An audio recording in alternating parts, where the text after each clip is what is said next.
Thank you guys so much for joining us on this very first virtual tour. My name is Jillian Nadeau, and I'm the owner of Uncorked Tours. And you may have seen us running our daily tours in St. John or our brewery and cider tours up in Fredericton, which is why I'm so excited to do this with you today, Ed.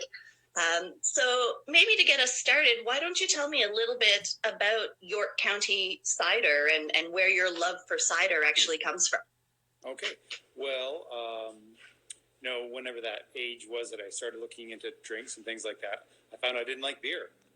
So I came across cider a long time ago, back in the mid-'80s, I guess, a long time ago now.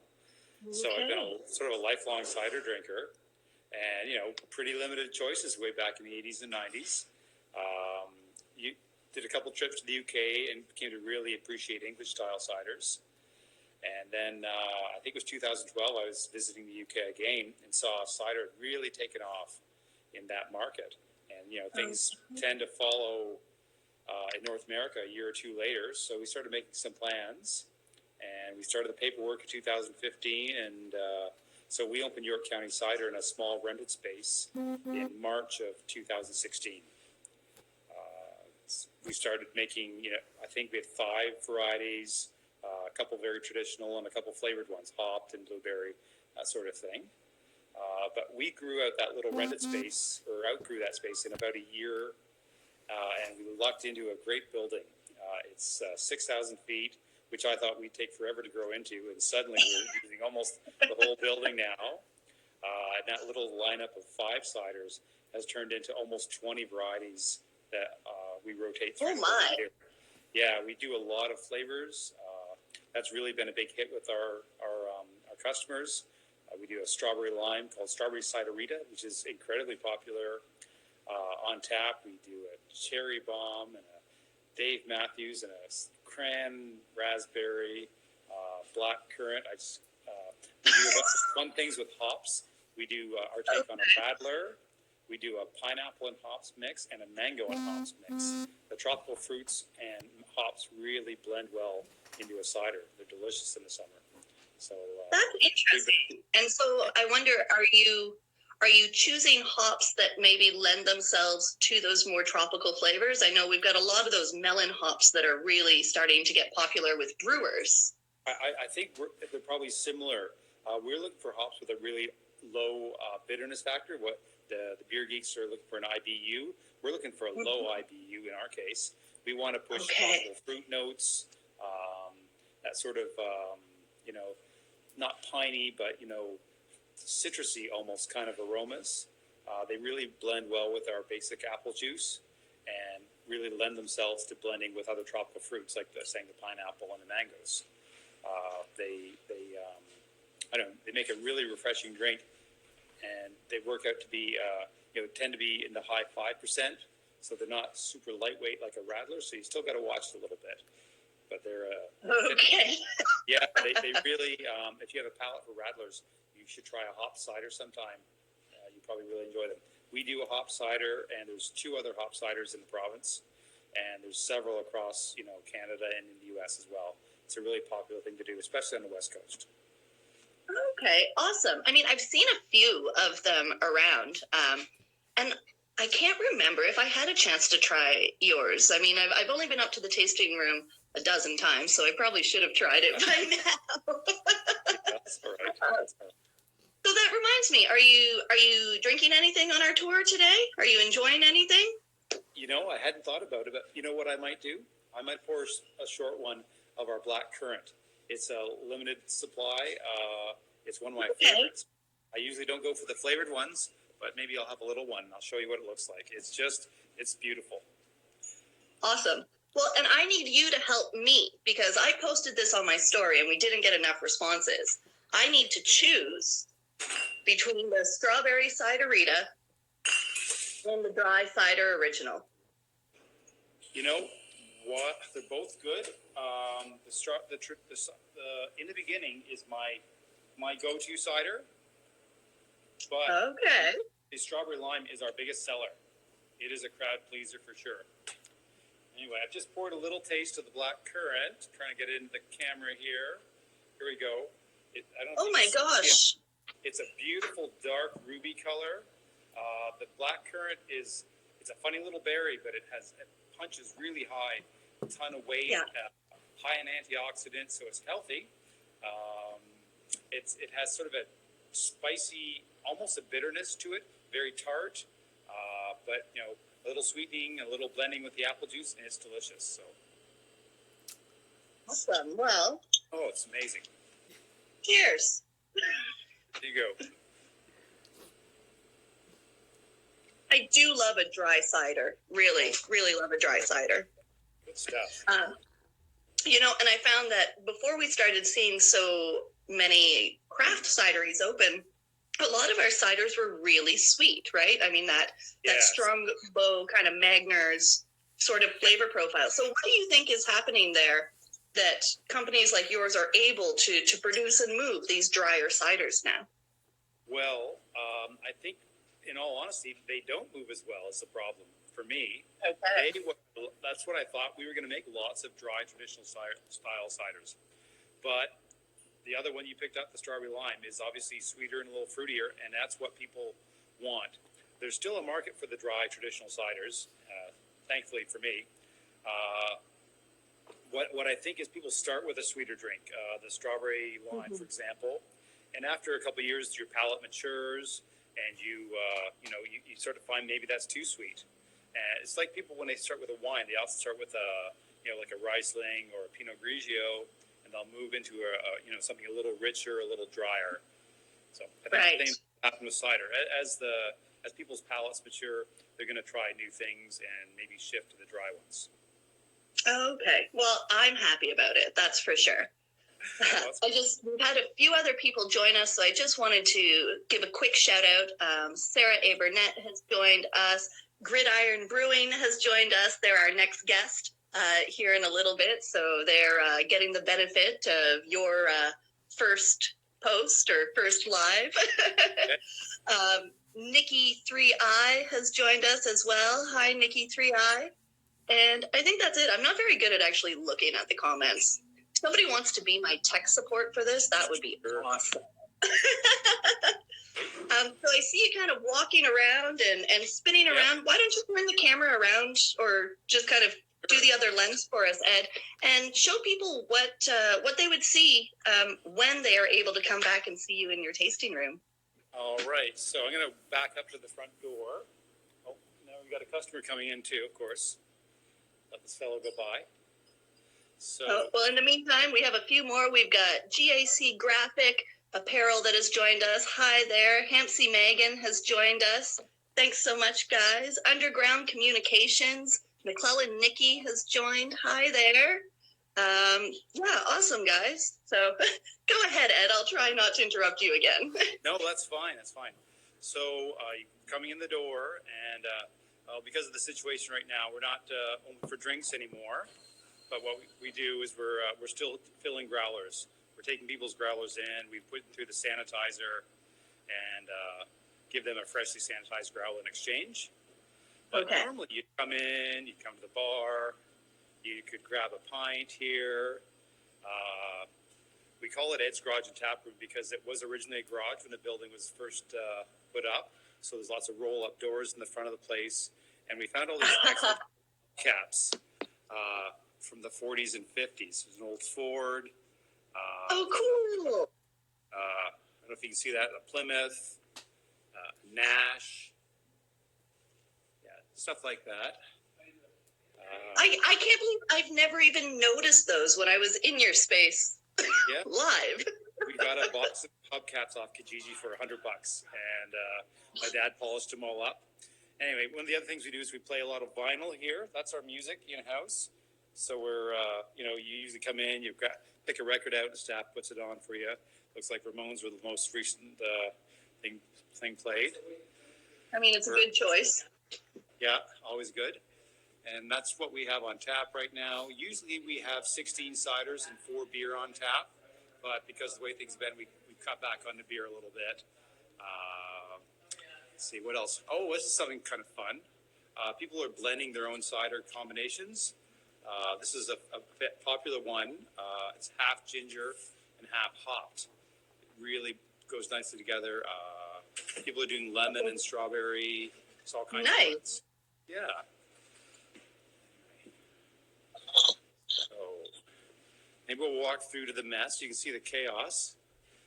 People love chaos. We want to see that everybody's still working.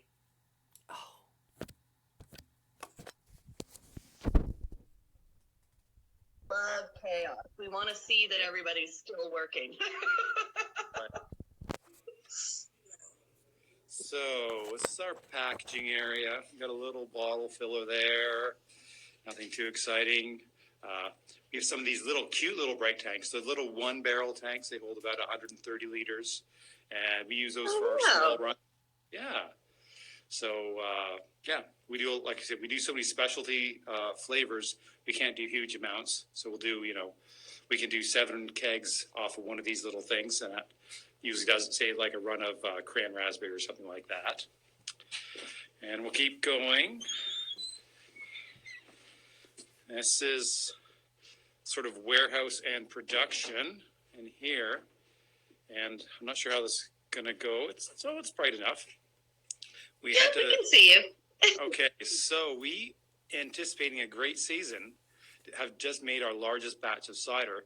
I don't know if you can see all those 1,000-liter totes in there. There's 20,000 liters of cider in there. So, we got to figure out how to move this stuff. So, yeah, what else is going on here? Oh. And so when you make it, are you making like a base cider and then flavoring after that, or how does that work in your production? We make usually 3 or 4 different bases. There'll be a dry base, which you can make into almost anything by adding flavors after the fact. But we do ferment with real fruit on there for some. Like our black currant, we dumped 195 pounds of black currant into one of these steel fermenters here. These are 900-liter tanks. We do our blueberries the same way. We'll crush, I think each one of these gets 110 pounds of blueberries crushed and then put in with the apple juice as it ferments. Same thing with the hops. Wow. We ferment with hops right on the cider. And we used to do our ginger that way as well. We would, I'd buy 90 pounds of ginger. We'd slice it and process it and then ferment with the ginger right in the juice there as it turned into cider. Some of the other ones, we can't get raspberries and strawberry. Oh, we got a question here. Where do we get our blueberries? We source our blueberries from here in New Brunswick, from Tottenham Farms. They're in the St. Stephen area. They've been really great to work with, and they sell us a lot of blueberries. So that's great. That's for Julian, I guess. Awesome. Speaking of Tottenham, are they still producing a blueberry wine? They used to, but I don't know if I've seen anything lately. I haven't seen it for a while either, but as recently as a year ago, I know they were, because we talked about sharing some delivery options, because we also have a product in Sobeys where they sell their blueberry wine. So I'm not sure if they're still doing it or not. Yeah. Oh, losing your volume there. Oh, there you go. You're back. Yeah, I think I was just nodding. Okay. All right. Yeah, so we've got a few other folks that have joined us now. Our friend Don at the main brew bus, he has joined us. He's actually the one who gave us this idea to start these virtual tours and stay in touch with folks. He says hi. Phil Nosey has joined us. Hi, Phil Nosey. Sammy Neal has joined. Hello. Byron D. Beck, he's my neighbor. He's downstairs. He's watching and probably drinking a cider or a beer with us, I hope. Leash 071, hello there. Precision Pilates Studio has also joined us. And Susan G. Hicks. So thank you.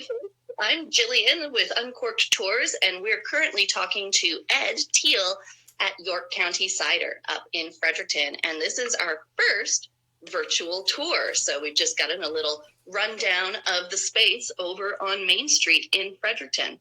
And here we've got our loungy area, the good old days. Yeah, when we're open for customers, this area is really popular. We got some really fun furniture in here, And we also do a rotating art show. So unfortunately, the women put this show up, and then all the bad news happened, and they had to cancel their opening. So we'll reschedule as soon as we can. But something we try and do is have a different set of artists every 6 weeks or 2 months, just nice. local people. And they do tend to sell some work. So what we do then is 10% of the proceeds go to hospice. It's a charity we're really liking to support. Oh, wonderful. That's very generous.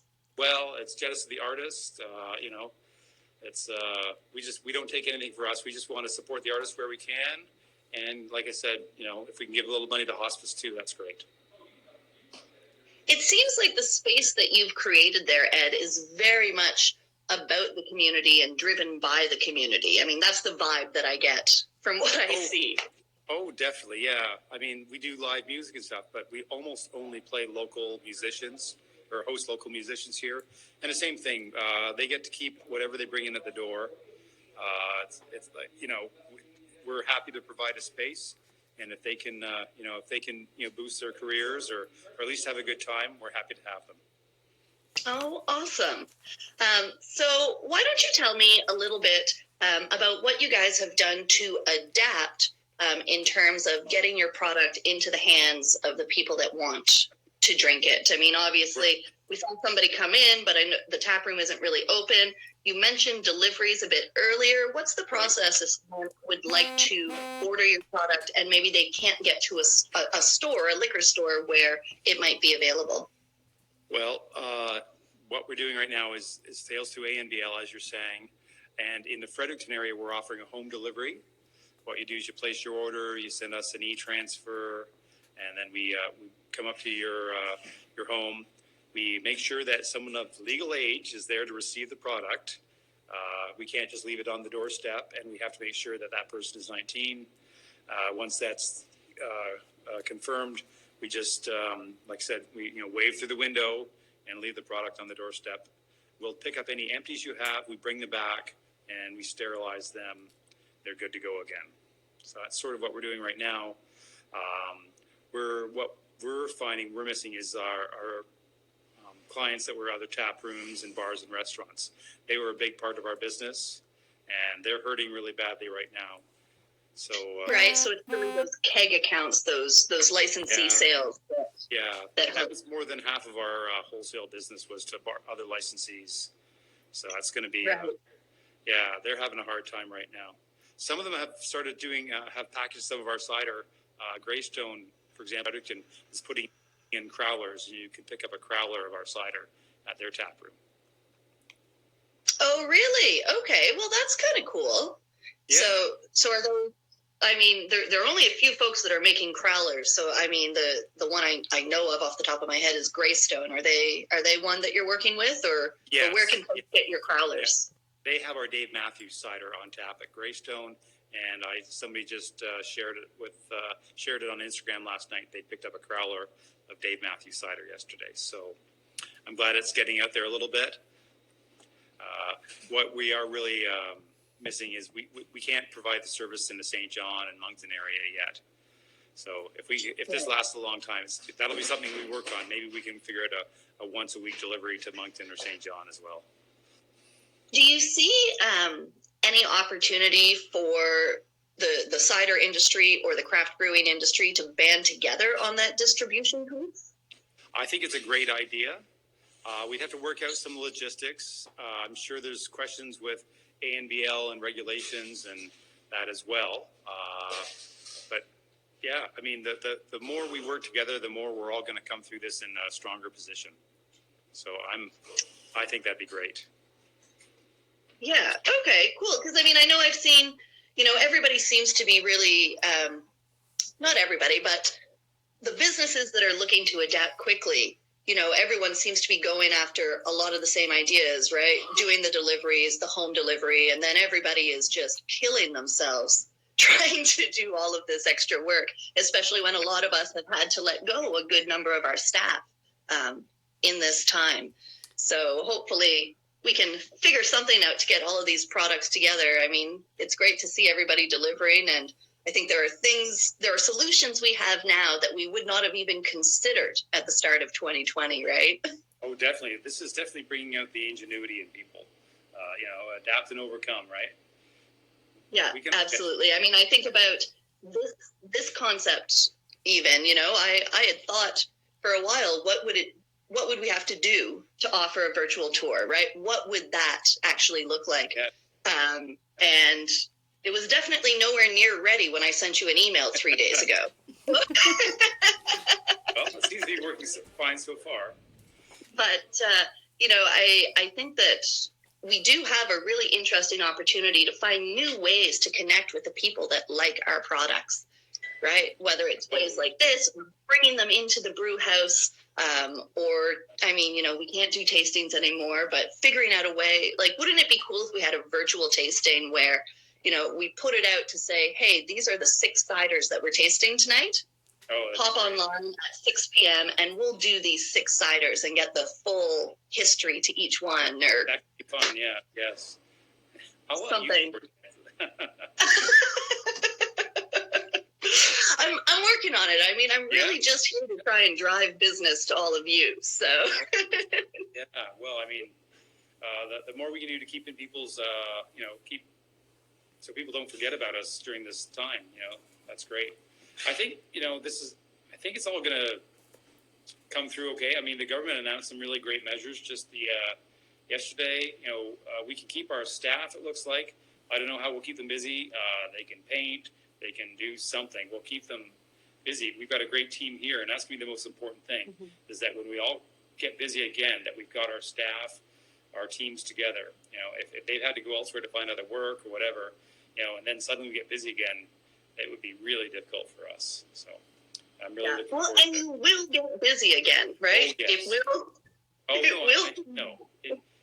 I think we're going to have a few more challenging weeks, but we'll get through that fine, and we'll come through.